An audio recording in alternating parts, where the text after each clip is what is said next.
Bravo à l'Afrique de la Renaissance. Nous célébrons ici l'Afrique qui reprend vie, qui reprend goût à la vie.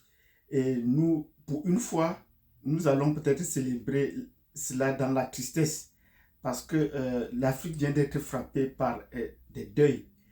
Notamment, beaucoup de familles ont été endeuillées suite à des catastrophes au Maroc et également à des catastrophes ou à des jalousies au Mali. Et nous pouvons avoir des titres différents. Ben, nous allons essayer d'aborder la question aujourd'hui après cette petite intermède de quelques 3 jours et je vais vous expliquer les raisons tout à l'heure.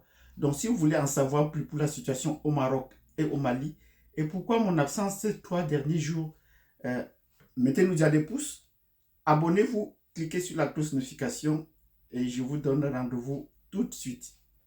Donc, si vous avez fait ce que nous venons de vous demander, de nous mettre de nombreux pouces, de vous abonner pour ceux qui ne sont pas encore et de cliquer sur la cloche de notification pour voir les précédentes vidéos et pour également être au courant des prochaines publications de nos décryptages géopolitiques.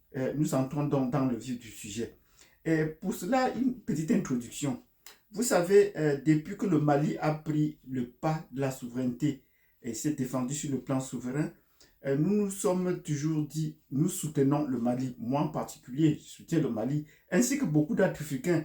Je suis fier d'être africain aujourd'hui grâce au Mali. Beaucoup de gens l'ont dit, moi je l'ai dit ici. Mais malheureusement, on se constate que chaque fois qu'Assimi Goïta prend une décision, les gens ne prennent pas ça au sérieux. Je veux dire qu'on pense que ce n'est que pour le peuple malien. Non. Si nous soutenons une Afrique de la Renaissance, une Afrique qui se bat pour sa souveraineté, nous devons soutenir les actions d'un président comme Assimi Goïta dans ce qu'il prend comme décision contre la France pour la lutte de la souveraineté. Par exemple, il a décidé de bannir des chaînes comme RFI, France 24 au Mali. Mais la conséquence, ou peut-être la prochaine étape pour chaque citoyen du monde ou de chaque Africain où il se trouve, devait déjà de se désabonner de ces chaînes. Oui, nous avons demandé, il faut se désabonner de ces chaînes. Moi, je ne suis plus abonné à ces chaînes, même si ça entre dans mon inbox, mais je ne suis plus abonné à ces chaînes.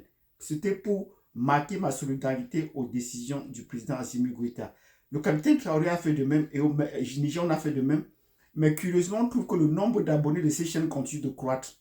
Ils sont déjà au-delà du million, alors qu'on peut bien réduire leurs abonnés à 1000 abonnés. Il n'y a que les Africains qui suivent ces chaînes-là. Donc, c'est avec un cœur très triste que j'ai dit, si vous suivez cette vidéo, prenez la peine de vous désabonner de ces chaînes-là. Parce que c'est nous qui alimentons les chaînes, parce qu'ils perçoivent de l'argent et c'est avec cet argent qu'ils viennent nous combattre en Afrique. Oui, essayez de couper toutes les sources d'approvisionnement comme ils le font pour les autres. Et c'est ça notre façon de prendre des sanctions. Nous pouvons également prendre des sanctions contre la France. Et les premières sanctions au niveau individuel commencent par là, de se désabonner des chaînes françaises. Ceci dit, nous allons donc entrer dans le vif du sujet. Nous sommes entrés en deuil. Depuis vendredi, le Mali a décrété 3 jours de deuil, donc vendredi, samedi et dimanche.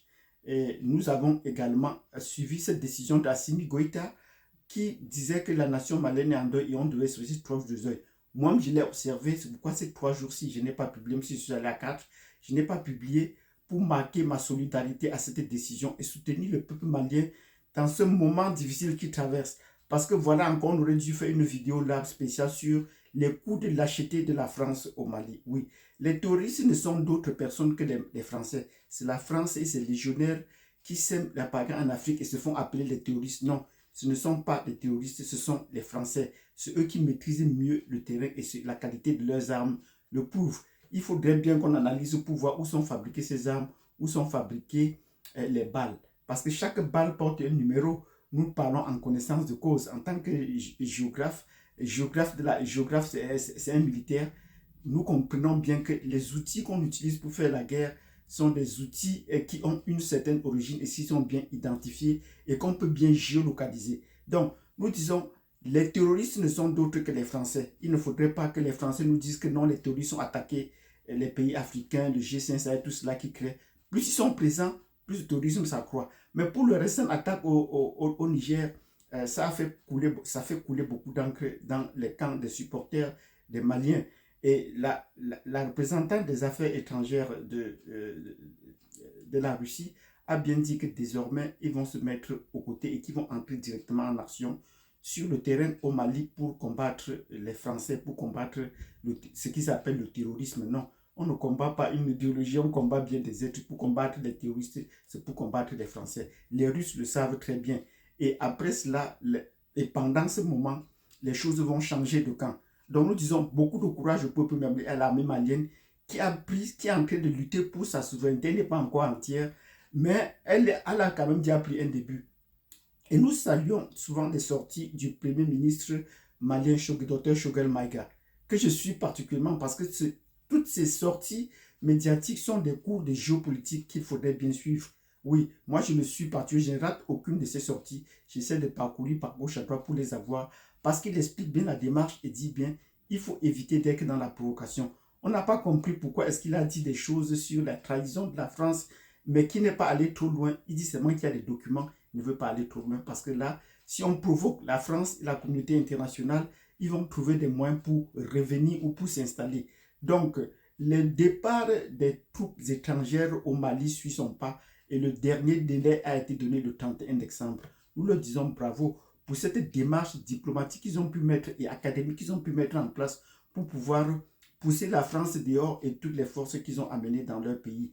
Donc, la France, nous avons fait une vidéo spéciale dans laquelle nous avons démontré que le Mali est le premier pays souverain noir de la planète. Oui, après l'indépendance, après Haïti, qui était le premier pays indépendant, mais qui a perdu sa souveraineté. On va expliquer ça dans une autre vidéo. Donc, le Mali est aujourd'hui, après l'attaque des Français, un coup de lâcheté des Français, ils ne veulent pas partir sans cet état pour justifier que leur présence était importante. Ils sont partis et que le terrorisme est monté d'un cran. Une attaque, les médias français vont en parler de long en large. Mais aujourd'hui, nous voulons faire comprendre que ce serait peut-être la première et la dernière fois qu'on va assister à ce genre d'attaque.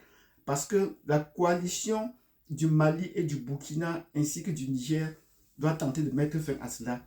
Et le Mali prenant et la Russie décidant de prendre corps, de faire corps avec les forces armées maliennes sur le terrain, cela va changer carrément de camp et les Français auront de quoi se mettre sous la dent. Ils vont directement quitter.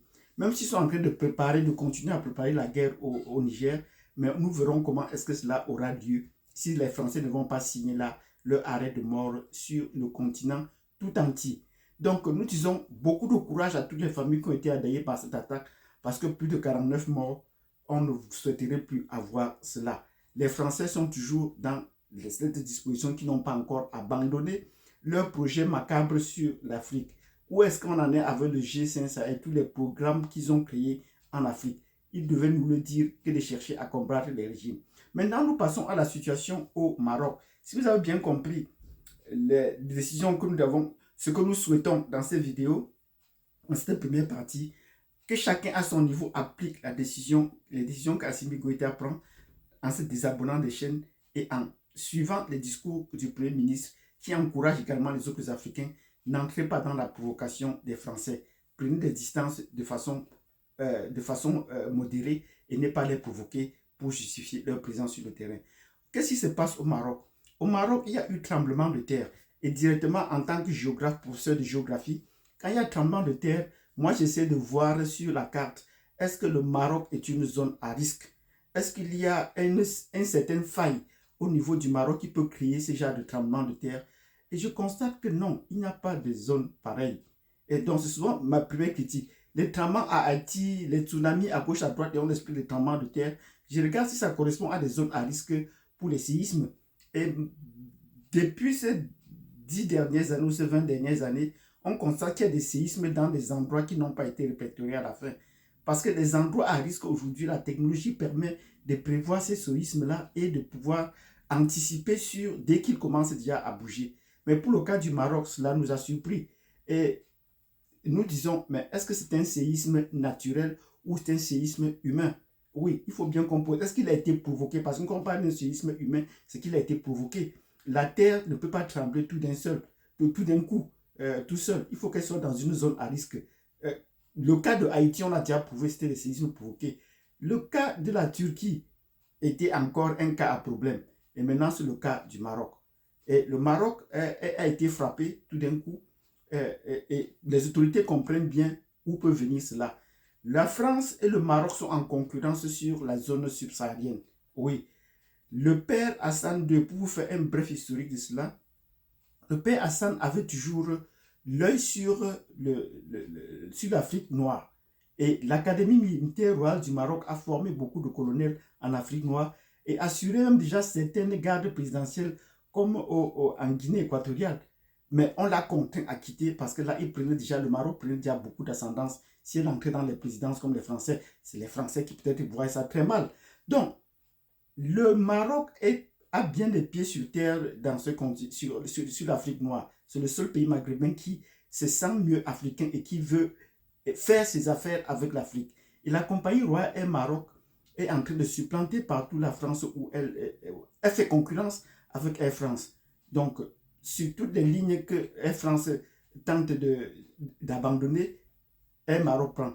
Air Maroc est allé maintenant un peu plus au-delà. Le Maroc est allé au-delà dans les pays d'Afrique noire en entrant dans les bâtiments et les travaux publics et exécute des grands travaux d'État dans beaucoup de pays et enfin est entré également dans les finances avec les banques marocaines qui prêtent à beaucoup plus de conditions allégées que les banques françaises. Donc pour tous ces conflits financiers, économiques, le Maroc et la France sont en très grande concurrence. Et aujourd'hui, le Maroc est un pays avec de très grandes infrastructures routières et qu'elle est aisément d'expliquer en Afrique. Donc, est-ce la raison pour laquelle est-ce que les Français ont trouvé de pouvoir choquer le pays ou est-ce que c'est l'initiative même des Marocains eux-mêmes que nous ne croyons pas tellement? Et à partir de l'explication que je viens de faire tantôt, vous comprenez pourquoi est-ce que la France peut refuser l'aide du Maroc. Le Maroc peut refuser l'aide de la France. Pourtant, à côté, elle a accepté l'aide de l'Algérie. Posez-vous donc la question, qu'est-ce qu'elle reproche donc à la France? Qu'est-ce que le Maroc reproche à la France? Si les éléments historiques que je vous ai donnés par le passé peuvent vous aider à stimuler la réflexion et de chercher à comprendre, vous pouvez le mettre également en commentaire. Qu'est-ce qui peut pousser le Maroc à refuser l'aide de la France? Nous comprenons que la France n'est pas aussi développée, n'a pas aussi tant de ressources. Elle veut prendre des ressources pour aider un autre pays. Ce n'est pas de l'aide. Peut-être sous anguille sous roche, il y a de l'espionnage. Donc nous disons beaucoup de courage aux Marocains, beaucoup de courage aux Maliens et nous tenterons de suivre au jour le jour et appeler les uns et les autres, si vous ne savez pas, à suivre les décisions de nos leaders qui nous amènent vers une renaissance plus épanouie. Si vous avez bien suivi cette vidéo, qui était peut-être une vidéo d'analyse un peu triste sur la situation qui frappe l'Afrique, mettez-nous des pouces, mettez-nous de nombreux pouces, partagez cette vidéo et peut-être nous allons revenir en détail sur ce qui se passe au Maroc parce que ça va encore faire couler beaucoup d'encre et c'est un pays auquel nous sommes également très attachés. Merci et à très bientôt.